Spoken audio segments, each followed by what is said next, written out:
Olá pessoal, estamos aqui na TV Mundi com o programa Enigmas. Um programa onde o normal é ser diferente. E onde é normal ser paranormal. E hoje trazemos um convidado muito especial, não é mesmo, Cris? Com certeza, especialíssimo, né? Até porque é um cara que entende de ufologia, é psicanalista, é terapeuta. Pesquisador. E escritor, né, gente? Sim. E escritor também. Sim, e nós apresentamos para você o terapeuta, né, Sérgio Campos. Tudo bem, Sérgio? Tudo, é um prazer estar aqui com vocês. Uma honra, Sérgio, você ter vindo aqui, porque eu sei que você tem um tempo bem restrito. Sérgio Campos, pesquisador, ufólogo, psicanalista e um monte de outras coisas mais, né? Um monte de coisa boa, né, gente? Sérgio, os governos do mundo têm anunciado, governo do Islã, Canadá, Bulgária e outros governos anunciam um contato alienígena. Eles comunicam às massas dos seus países. O da Bulgária comunica que já tem contato com extraterrestres. Isso é verdade? Na realidade, os governos eles têm anunciado, revelado, né, os seus arquivos sobre ufologia já há algum tempo. Correto. Digamos assim, os primeiros governantes que falaram publicamente sobre ufologia foi o Ronald Reagan e o Jimmy Carter. Só que eles, antes até de serem presidentes, eles já tinham tido contato, ou melhor, eles viram UFOs. Certo. Então, eles depois, mesmo estando na presidência, acabaram falando, assumindo que existiam mesmo pesquisas oficiais sobre o fenômeno. Agora, depois, abrir oficialmente os arquivos mesmo, isso foi em 2008 com a Inglaterra. A Inglaterra foi a pioneira. Foi a primeira a abrir os seus arquivos sobre ufologia. Eles criaram um portal e colocaram mais de 8.000 páginas a respeito das pesquisas oficiais sobre o fenômeno UFO. Em seguida, a França, que abriu oficialmente, foi em 2009. A França também abriu milhares de páginas dos seus arquivos de pesquisas ufológicas. Aí, nisso, outros governos, pegando aí, digamos, essa onda, acabaram também abrindo os seus arquivos. Aí tem a Austrália, Itália, a Espanha, Nova Zelândia, vários países, até a Grécia, que abriram também os seus arquivos. Agora, o que ocorre? Por que eles abriram? Primeiro, a pressão popular. E isso foi uma das coisas que mais forçou esses governos a admitirem isso. Certo. Além da pressão popular, também os casos, as aparições, começaram a ser cada vez... Está cada vez aparecendo mais. Maiores. E com isso, o que acontece? Mais pessoas estavam vendo. Então, mais pessoas filmando, mostrando, e até com o advento da internet, o que ocorre em qualquer lugar no mundo, todo mundo fica sabendo. Então, a pressão é muito maior. Correto. Exigiram essa abertura de arquivos. Sim. Porém, mesmo no México, o México é um dos locais que mais tem aparições, né, de OVNIs, um dos locais também que mais filmam, e porém o governo ainda não abriu oficialmente, mas está uma pressão lá também para abrir. Uma pergunta, Sérgio, por que os governos não abrem oficialmente essa questão da ufologia no seu ponto de vista? Bom, tem vários motivos. O principal, eu acredito que seja o quê? Tecnologia, porque ufologia envolve tecnologia. Correto. E principalmente tecnologia militar. Então é por isso, o principal motivo é isso. Aí eles falam muitas vezes, vai dar pânico na população, tudo. Isso é bobagem. Hoje em dia o tema é tão amplo, tão amplamente abordado. Então, na realidade, é isso, é informação tecnológica. Claro. Você ter uma tecnologia de um transporte capaz de um sistema solar a outro, isso é um poderio, né? Com certeza. Nesse 2012, tema tão falado por todos os místicos, tão profetizado, um anúncio na internet que há 2 aeronaves vindo em direção ao planeta Terra. Isso é verdade ou é ficção científica? Olha, eu não diria que é verdade, que 2 naves. Eu acho que seriam dezenas, centenas. Nós somos visitados diariamente. Mas então você acha que vai haver um contato em massa? Pela sua pesquisa, vai haver algum contato em massa? Você acha que tem essa possibilidade? Olha, o contato em massa é talvez uma das coisas mais esperadas. Mas esse contato em massa, eu acho que ainda vai demorar muito. O contato, ele ocorre individualmente, sabemos que até com os governos ocorre. Agora, em massa, talvez um dia até aconteça. Mas eu acredito que ainda não estamos preparados para isso. Implicaria nisso, né, Sérgio? Exatamente esse preparo. Sim. Mesmo porque, o que ocorre? Existe uma ética até universal, digamos assim, entre os seres no universo. E esse código de ética, uma das coisas que são prioritárias é o quê? Não interferir com outras civilizações. É o respeito. Esse processo de não interferência, né, Sérgio? Me fala uma coisa, do seu ponto de vista de pesquisador, que eu sei que você é um pesquisador há muitos anos. Quantos anos, Sérgio, de pesquisa? Olha, eu pesquiso praticamente desde a adolescência. Porque, assim, o interesse por ufologia começou na infância.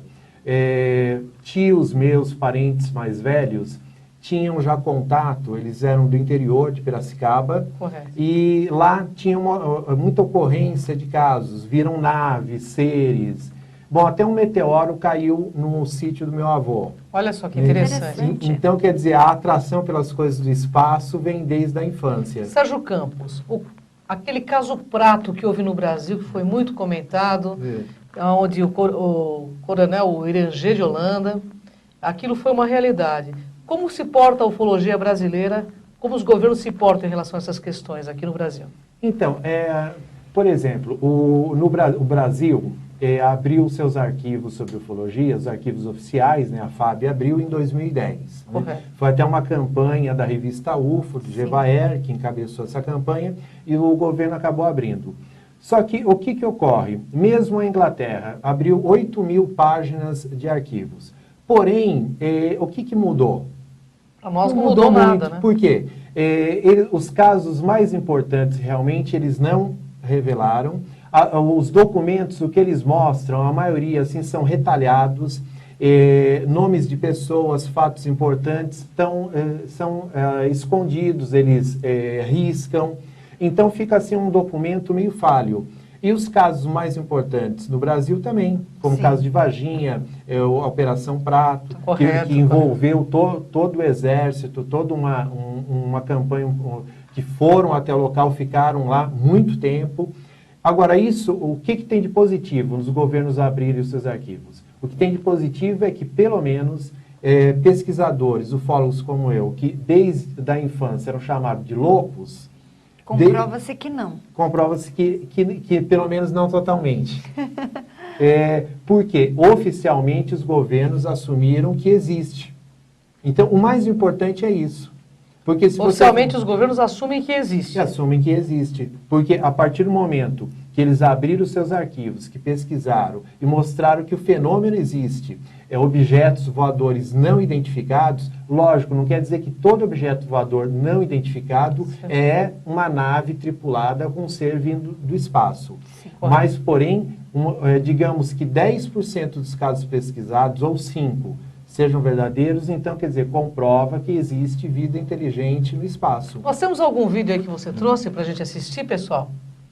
Então, eu trouxe um pedacinho só de um vídeo do Farrakhan, que é um líder muçulmano. Ele vive nos Estados Unidos, mas é de um grupo que eles chamam de Nação Livre do Islã, e eles são muçulmanos e ele assume como líder muçulmano a existência de seres inteligentes no espaço. Eu não tinha em português, eu tenho um que ele tem legenda em espanhol, mas dá para entender. Correto. Então, pessoal, vamos assistir esse vídeo, né? Esse pedacinho desse vídeo que o Sérgio Campos trouxe. It has been a secret, above top secret, in the United States and in governments around the world. But more recently, governments have decided to expose to their populace the reality of the existence of these so-called unidentified flying objects. Então, pessoal, agora nós vamos aí chamar os intervalos da TV Mundi e daqui a pouco a gente vai comentar um pouco sobre esse vídeo e sobre Luiz Farrakhan, que é lá do povo islâmico, né, Kátia? Que é um povo bem... E vamos pedir para que o internauta interaja conosco, mandando seu e-mail aqui para TV Mundi. O programa, na verdade, é enigmas@tvmundi.com.br. Até daqui a pouco, pessoal.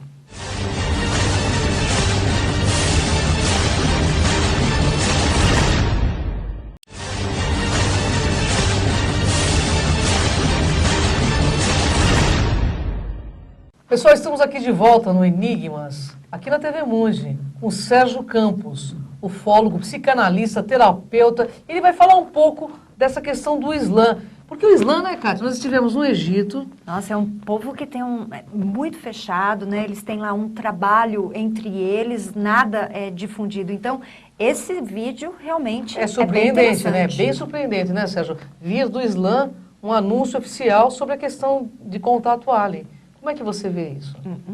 Eu vejo isso até com o tempo que nós estamos vivendo atualmente. A consciência, digamos, a consciência planetária está cada vez maior. E nós estamos vivendo um tempo também, assim, muito agraciado. Hoje em dia podemos falar de tudo abertamente, sem, teoricamente, ser preso, ir para a fogueira e etc., né? Então, é uma época em que as pessoas estão se abrindo a mente, o coração, e abrindo para se expandindo mesmo. As religiões não poderiam ficar também fora disso, estão se abrindo. Nós tivemos, por exemplo, em 2010, o Vaticano fez um evento onde reuniu 30 cientistas. Olha só, Vaticano, né? O Vaticano, em 2010. Gente, Vaticano, olha só. E o Vaticano assumiu publicamente, nesse evento, a probabilidade de vida inteligente no espaço. Ok, agora, como ficariam as religiões, no seu ponto de vista de pesquisador, psicanalista, que eu sei que você é, com esse contato com seres que têm muito mais capacidade do que nós? Olha, para algumas pessoas, realmente não seria muito fácil. Por quê? O que ocorre assim, os líderes religiosos em si têm uma cabeça até mais aberta, estão mais preparados, pesquisam isso, muitas vezes até extraoficialmente. Né? Agora, os seguidores mesmo, muitas vezes, não têm acesso a todas essas informações. Então, eles têm que ir abrindo a cabeça aos poucos. Porém, como nesse evento do Vaticano mesmo, o que os padres que estavam ali falaram? Que a existência de irmãos inteligentes em outros planetas não muda em nada a questão de Deus. Que legal, Com eu também certeza. acho que não. Né? Porque Deus é conexão. Sim, assim como a própria igreja fala que a questão também do mundo ter sido criado em 7 dias, isso o quê? É um sentido figurado, não é necessariamente que for em 7 dias ou 7 dias que nós conhecemos como tempo na Terra. Então, quer dizer, os líderes religiosos estão acompanhando essa abertura, Que bacana, essa hein? conscientização que nós estamos tendo. No caso do Farrakhan, que é um líder islâmico, ocorre a mesma coisa. E ele assumiu, então, publicamente, vocês viram no vídeo, a existência de seres em outros planetas. E o contato E o eminente. contato. Agora, por exemplo, o líder anterior a ele, que foi o Elijah, anterior ao Farrakhan, esse líder também muçulmano, ele disse que teve um contato em 1980. Olha só. Com uma nave que ele chamou de A Roda. E esse líder deles, o Elijah, muçulmano, teve um contato com um ser que estava nessa roda, não falou como foi esse contato, mas disse que teve uma troca de informação e assumiu isso também publicamente. Do seu ponto de vista, Sérgio, pelas suas pesquisas, esses seres são pacíficos ou não? Olha, a questão de ser pacíficos ou não, existe de tudo, tá, no universo. Alguns até classificam de seres maus, seres ruins. Não sei se podemos dizer isso ou isso até é um conceito nosso. Porém, o que a gente pode dizer é o seguinte, a gente tem que ter muito cuidado quando fala também que todos os seres no universo são benéficos. Claro, ou que não claro. existe o mal e o bem. Existe. A classificação que você queira dar, aí é outra coisa. A gente tem que entender o seguinte, o que é o mal? O mal é tudo aquilo que vai contra o livre-arbítrio de outro ser. Verdade. Ou toda aquela ação que você fizer que vai prejudicar outro ser. Se existem seres no espaço que fazem isso, então tem o mal. Concordo. É verdade, com certeza. Então, Se tem um mal aqui na Terra, vai ter no espaço, né? Exatamente. Então você, nesse 2012, Sérgio, antes de falar de 2012, eu quero que ele fale um pouco desse livro aqui, do Sérgio Campos, que é escritor também. Em parceria com? A Luciara. Olha só, que legal, hein? Perfeito. Então, eu sou professor universitário, dei também aula, e ainda dou aula também em ensino médio, ensino fundamental. E a minha experiência como professor, eu juntei essa experiência com conhecimento de psicanálise. E aí, em parceria com outra professora também, que também estuda psicanálise, que é a Luciara, nós, então, escrevemos esse livro, que se chama Terapia em Sala de Aula. Olha que Ele é baseado nos estudos de Norberto Kepp, um psicanalista, que também foi onde eu, com contato com o trabalho do Norberto Kepp, que eu conheci a psicanálise. E aí passei a aplicar isso no dia a dia em sala de aula. Olha que a legal. Luciara também faz isso na Escola Millennium, né? Também aplica isso. Então, o livro basicamente fala do quê? Os professores, na formação pedagógica, tudo, eles aprendem como ensinar, tá? Aprendem desde o conteúdo, como se portar em sala de aula, como lidar com o aluno, porém, não aprende profundamente a lidar com o lado psíquico do aluno. Correto. O mundo psíquico. Então, ou seja, você tem que, então, ter esse conhecimento do que ocorre na mente do aluno. Uma das grandes descobertas do Freud, qual que foi? O Freud, ele descobriu que por trás de cada ação do ser humano existe uma intenção oculta. Então, o professor, ele tem que ter um conhecimento disso, que o ato de um aluno, ele não é um ato isolado. Existe toda uma carga, uma história psicológica, psíquica atrás daquela ação do aluno. Então, o livro fala sobre isso, basicamente do relacionamento com seres humanos. Que bom. Para adquirir o livro, Sérgio, qual o teu site? É www.sergiocampos.com.br. Fica também nosso abraço ao Norberto Kepp, que é meu queridão também, do Instituto Internacional de Psicanálise, do qual também fiz o curso junto com você. Sim. Nosso abraço a todo o pessoal do Instituto Internacional de Psicanálise. E o Sérgio também. Nós vamos ver se a gente consegue pegar aqui. Você editava Ciências Paralelas, né, Sérgio? Sim. E essa revista falava um pouco de metafísica, de ufologia, falava um pouco de tudo. O nome já diz Ciências Paralelas. Ela fala de tudo aquilo que a ciência, digamos assim, a ciência oficial não aceita, que é ufologia, alguns conhecimentos esotéricos, oráculos e outras ciências antigas, já milenares, porém que as ciências ditas oficiais não aceitam. Por isso o nome Ciências Paralelas. Então eu trato de todos esses assuntos, Olha que na aqui. realidade são também ciências. O Sérgio é muito plugado em tudo, né? Muito legal, né, verdade. Kátia? E isso é muito importante, principalmente para a pergunta que a Kiss vai fazer agora para você. Sérgio Campos, pelas suas pesquisas de ufologia, de metafísica, o que realmente vai ocorrer em 2012? Estamos em 2012, no limiar, dizem, de grandes mudanças. Sim. Isso realmente vai ocorrer ou não? Bom, você já respondeu, né? É um período de grandes mudanças. Nada mais do que isso. Realmente estamos passando já por um período de mudanças. É o que eu estou falando, o tema de hoje, que foram a questão dos governos, falarem sobre ufologia, vida em outros planetas. Os líderes religiosos falarem sobre, e religiões falarem sobre isso. Isso já não é uma grande mudança? Uma grande mudança para melhor, com certeza. Nos conceitos, em todas as questões que envolvem Sim. hoje a nossa humanidade, porque é importante mesmo. Com Fala-se certeza. muito, então é importante que as pessoas pesquisem, não é mesmo, Sérgio? Sim.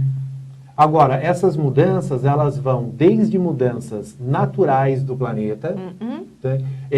Seja mudança de eixo, a parte magnética, tem também influência nossa de poluição, interferência, quer dizer, tudo isso é um conjunto de mudanças. Tem a mudança também psicológica, a mudança de consciência. Então, quer dizer, é um pacote que nós estamos vivendo de mudanças. Agora, nesse pacote, tem desde coisas na natureza que podem ocasionar mortes, podem ocasionar muitas mudanças, isso sim. Agora, não necessariamente o que todos falam de fim. Não é um fim, é o fim de um ciclo. Sim. Olha, gente, é isso aí. Sérgio, suas considerações finais E uma mensagem sobre 2012, essa questão de governos, ufologia, para o nosso internauta. Bom, a mensagem é que cada um de nós tem o seu 2012. O seu 2012 o que é? É a sua grande transformação. E sempre pensar o seguinte, mesmo talvez os mais catastróficos, pensando que pode acabar, imagine então que se fosse acabar realmente. Então aproveite os momentos que você tem para fazer o melhor possível aqui, fazer a diferença.